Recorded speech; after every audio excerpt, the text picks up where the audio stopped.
It is a pleasure, a real pleasure for me to be here this evening. And it feels odd to me, I guess, to be called a benefactor of SACI. When I met Jules and Mary in 2003 and saw SACI, I asked if I could come and paint here for 3 months. Never occurred to me, of course, that the students who were here were the same age as my children. And actually, I was a grandmother already, but nobody seemed to mind, and I certainly didn't mind. And so I came to know SACI from a different perspective than simply as a visitor or being on the board, which I'm not, but rather as a student. A mature student, it is true, but a student nonetheless. And I used to come in, I was so frustrated. It was the first time I had been painting in oils. I've been an artist, or I've painted in my whole life, but oils were new to me. And I was having a terrible time. It was so difficult, and I was so frustrated. And I would come here at night, and I would stay here till 10 or 11 o'clock at night, and then the building would get closed down, and I would have to move. I still have the painting at home, and it's not much to look at, but I thank SACI for helping me break new ground. It's a wonderful school. I love it. So thank you, Jules. Those of you, how many of you are students here? Could you just raise your hand? Thank you. And of those of you who are students here, how many are fine arts? And how many conservation? How many art history? And what did I leave out? Photography? And what else? Anything? Sculpture? Ceramics? None here this evening. Okay, great. And how many of you are MFA? And how many of you undergrads? And how many of you know anything about the art market? I have virgins at my hands. My remarks are New York-centric because of the topic. I was asked to title the remarks for this evening, and so I did Changing the Course, Women, Art, and the Art Market. And this began as a keynote speech down in Miami, Art Miami last year. And it's given me an opportunity to come here and speak to you tonight to really take those remarks and those thoughts and the things that I was ruminating about and to expand it a little bit and look at it a little bit differently a year later. If you need some clarification, especially students, about anything that I'm going to say, both in terms of it being New York-centric and also about what I'm going to be talking about, I hope at the end of the lecture that you will feel free to ask questions, and I'm going to take my watch off so that I don't run us over. So I begin with begat, beget, begot. Genesis. We are all loaded with statistics about the disparity between men and women, unequal pay, unequal opportunity, unequal domestic responsibility, and unequal wall space. At the Sackler Center at the Brooklyn Museum, our mantra is equal pay, equal wall space. In 2013, the National Museum of Women in the Arts in Washington, D.C., on their website, they posted the following statistics. 5% of the art currently displayed in museums is by women. No parity there. That art by women sells for 10% the amount of their male counterparts. No parity there. And that 23% of the shows in galleries are by women artists. And of course, we have no parity there. I don't know how many of you know who Jerry Saltz is. He's a wonderful journalist in New York. And he wrote an article that he titled, My Final Word on MoMA, that's the Museum of Modern Art in New York, My Final Word on MoMA's Woman Problem. and it was loaded with some more unsavory statistics. And it was incredible, actually, that he wrote this, because it's really a call to arms. I don't know if any of you know, or how many of you know, that the Museum of Modern Art underwent a huge renovation in 2004. And it really was a real estate deal that began the whole thing and the reason that it happened. But in any event, so Saltz writes, for its grand opening in 2004 of MoMA's $750 million, and that's how much it cost, with $750 million renovation, according to Saltz, 414 works on view on the 4th and 5th floor.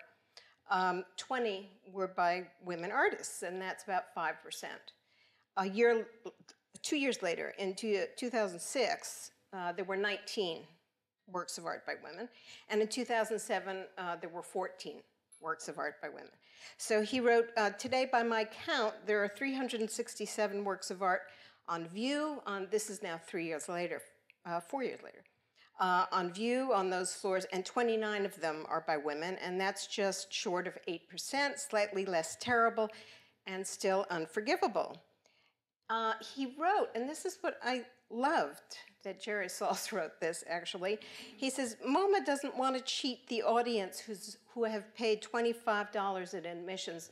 MoMA raised their prices, their entrance prices to $25, and they were the first museum in New York to do so.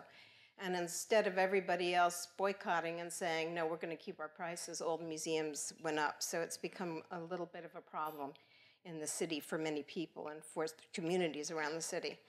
But anyway, so Jerry wrote, they didn't want to cheat their iconic modern collection from being seen, but Saltz observes women artists are being cheated out of something more insidious, their birthright. And I was actually very amazed and surprised and pleased that Jerry wrote that. His wife, who's also a critic for the New York Times, she points out that in 9 years there have been only 5 women artist retrospectives in the Museum of Modern Art in New York. So we have no parity there. And I get a little bit uncomfortable to lean too heavily on the Museum of Modern Art. So I will go to the Whitney Museum, and a couple of biennials ago I went through and I was counting the number of women artists, the female artists at the Whitney, and it had improved from the 2 years before. But at lunch, Carrie Mae Weems, how many of your students know who Carrie Mae Weems is? She's an African-American photographer, very well known, and she told me that she was going around counting the inclusion of artists of color, and she said there were none. And my favorite is the Metropolitan Museum, which has the best or worst all-around statistics, and I find them kind of delightful. 3% of the art on display is by women, and 83% of the nudes on display are women. So, as I always say, we live in a patriarchal world. So why are these numbers such a surprise? They're not a surprise. And they're not really bound to be any different. And then the question I ask my students when I speak with them is, why does it matter? Well, it matters because in the United States alone, we have 850 million visitors going to museums every year. Urban museums are spaces where modern rituals occur, moments of transcendence, like these beautiful bells, and transformation. Visitors seek bliss in beauty and infusion, creative genius or clarity of history, in short and authentic contextual aesthetic, sometimes as salve or solace, for romance or for community, a time to reflect or understand our world and the world we've inherited and the world as we want it to be. But at the moment, we're only seeing half of the world. More than half of our population are women, and more than half of the living visual artists are women.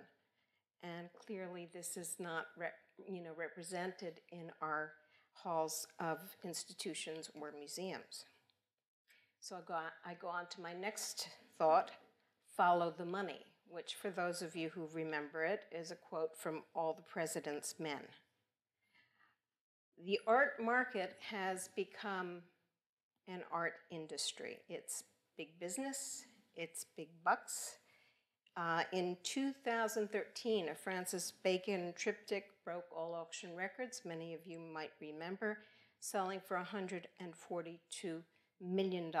At the same sale, a Joan Mitchell broke the record for a woman selling at $7 million. And it's true for all periods. Brit Marisot sold at $10.9 million. Her male 1800s counterparts sell for at least 10 times that amount, as you can imagine. According to ArtNet, all the top 100 works sold at auction last year were male artists, and only 3% of the art that sold for more than $1 million was made by women. 1 year ago, there was a New Yorker article, it was last December, actually, and it profiled David Zwirner. Art students, do you know who David Zwirner is? Yes? No? Some? Some, okay. He's one of the most powerful art dealers in the world. And he was quoted as saying, one of the reasons there's so much talk about money is that it's so much easier to talk about than art. And this is true, and it is terrifying, because it removes the conversation from the power of art and transmutes it into the power of money. Effectively, it puts art and its value into the hands of businessmen and into commerce. 50 years ago, my father was a collector, and when he was collecting in New York, I was a tag-along teen. And there was an active and fun art scene. Sotheby's Park Bernay was on Madison Avenue. I'm sure Jules remembers all of this, in 76th Street. There were dozens of dealers and galleries in the Fuller Building on 57th Street, and dealers adored their art. Collectors adored what they were collecting. Artists were revered, not for the prices they fetched, but for the power of what they created. Chinese antiquities, which is what my father was collecting at that time, were wholesale at auction houses. The purchase of a modern, of a new painting, a modern painting of Picasso, it merited champagne in celebration when it was hung, along with the help, however, of Janssen's History of Art, Jackson Pollock and Frank Stella and Klaus Oldenburg and Andy Warhol elbowed out Lee Krasner and Eva Hesse and Joan Mitchell and Louise Bourgeois. The writer of this New Yorker article, Nick Baumgarten, points out in his profile on Zwirner that art is a great place for wealth to be parked. Art is transportable, unregulated, glamorous, arcane, beautiful, difficult. It is easier to store than oil, more esoteric than diamonds, and more durable than political influence. Its exclusive valuation makes it conducive to extremely creative tax accounting. The same was true 50 years ago. It was all of those things. But since then, there has been evolution, which really has been a revolution. The wholesale auction houses have become the S&P art market. Art galleries have become major commercial enterprises, and art dealers have created an art industry. As a result, we have Wall Street, non-parity men, investing in art. We have big business, retail auction houses owned by non-parity men. And it should be noted that over the past 3 years, all nefarious gallery dealings resulting in court cases, fines, and prison have all been men, and probably non-parity men. Currently, The top-selling work of art at Auction of Living Artists is Jeff Koons, his Balloon Dog, which sold for $58.4 million last year. And Katie Nolan, her high was 6.6. So clearly, and some people have suggested this to me, they said, well, it's really a good investment to buy female artists now. And I thought, my God, that is incredibly cynical. Along with the globalization of an art buyer sporting billions of dollars and looking for a place to park it, it feels to me morally indefensible. So I move on. What is art? That's my question. Tonight, those of you who are artists, as well as those of you who are collectors or art lovers or critics or museum professionals or just museum goers, might ask, is this what art is about? Is this what we want art to be about? Is this the world we want to live in? And I say no. I say no to all of these questions, and I say yes to that world must be changed. The yes I see in that is we must change it.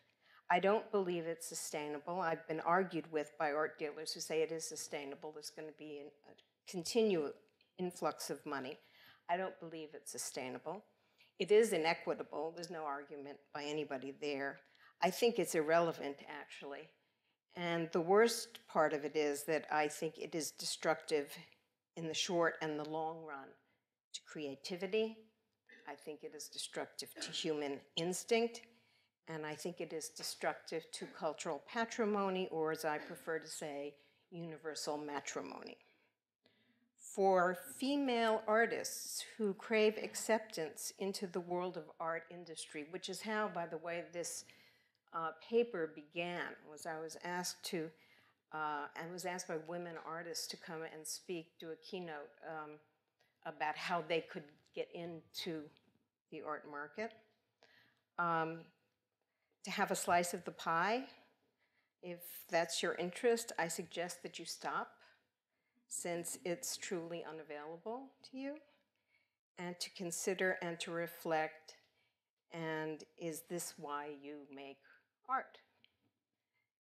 And now I go to Star Wars. Judge me by my size, do you?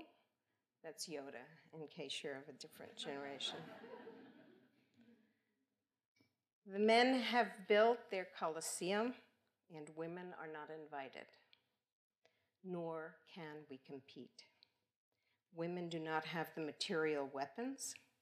We do not have the requisite armor. We do not have the atomic power. The money is in the hands of the patriarchal order. The art sales stats are symptom.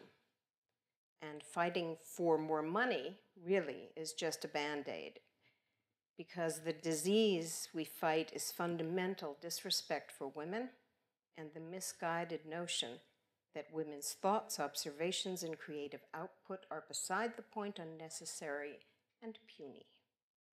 This requires some good new medicine. Salz suggested it's time to discard atavistic linear ideas of art and lay out a more whole story. I go back to me, which is matron, patron of the arts. The Elizabeth A. Sackler Center for Feminist Art opened at the Brooklyn Museum in 2007. And it's more than just a shrine, and it's more than just a place for pilgrimage and a destination for women and men and their art. In 7 years, when the numbers are in single digits in museums that surround us for women exhibitions, the Sackler Center has had 26 exhibitions of female artists, along with hundreds of hours of public programs by and about women artists and writers and thinkers and activists. This is a new model in an institution and in a major institution, in an encyclopedic museum, and is, I might say, bringing in 1/3 of the visitorship to the Brooklyn Museum, which is probably why I've been asked to be chair of the board of the Brooklyn Museum. So it's been a very exciting 7 years for us, but I've been invited here, I think, to discuss this with you because I believe, well, Jules and I believe, and Mary, that creativity is in the core of all humans. The desire to create, the drive to create, the obsession to create. And because I continue to raise the question to artists, why do you create art? What do you want your art to be? Dangling a golden carrot, complete with celebrity in front of young artists, is diverting, diluting passion, and it is actually a delusion of reality. Ultimately, it will distort pure creative juices, and I believe it skewers human instinct. So you must create provocative and proactive new spaces. You have to rethink, renew, re-energize the world's relationship to art. In the end, as you can see when we look around in this incredible city of Florence, art is what is left to the future. Now, I have brought something with me in the event that I didn't actually convince you of anything. I think you'll enjoy this. Stepping down.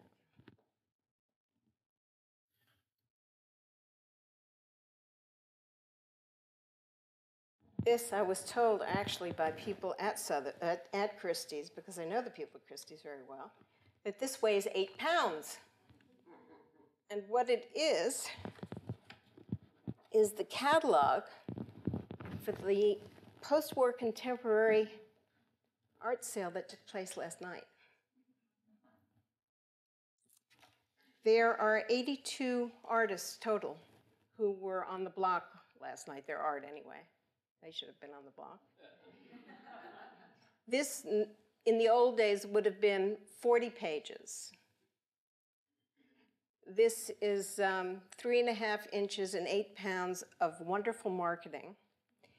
This will be, by the way, in SACI Library, because I think all of you students will enjoy looking at it, because there are wonderful photographs, background photographs of all of the artists, which is part of the reason that it's been put together, so that all of those people who are bidding really understand why they should spend all that money. So, the estimates, it took me a couple of hours to do this, but I enjoyed it immensely. And then I came in and I said to Jules, Jules, I'm gonna knock your socks off. This was now before the auction. The low estimates for the 82, well actually this is not correct. There were 82 artists, 3 females, 79 males. So for the male artists, the low estimates for these sales was $645 million. The high estimate was $931 million. That's $1 billion. The final sale yielded $850 million. The women, the 3 who were included, were Cindy Sherman, Louise Bourgeois, and Joan Mitchell. Cindy had 27 photographs, and they sold for 6.7. I think that's about $50,000 a photograph. Louise Bourgeois sold for $785,000, and Joan Mitchell sold for 3.9, and she was actually estimated at 1.1. I've been watching her, and her prices on auction have actually increased more than just about any woman artist other than Dumas. But in any event, the high was Andy Warhol's Elvis, which sold for $81 million. And a Twombly this Twombly. Somebody put up $69 million for it. A Richter for 31. Oh, and Kuhn's Monkey went for $25 million. The Bacon didn't go for over 100, but it wasn't a triptych. It went for a mere $44 million. So I think this is really an example of what is happening and what it is that we're looking at. So either we can participate on one level or another. This actually passed. I don't think the kids got sold. But anyway, or you can think about whether or not this is what SACI is about. Is this what you're doing here? But in any event, so we have an 8-pound book. We have a $1 billion art sale. And we have students here who are really interested in producing art. And I hope you will continue to be really interested in producing art and not worry about whether or not you're going to get a piece of this pie. If you're a woman artist, you won't get a piece. If you're a male artist, I don't know if you want to get a piece of this pie. I would love to answer some questions. We do have time.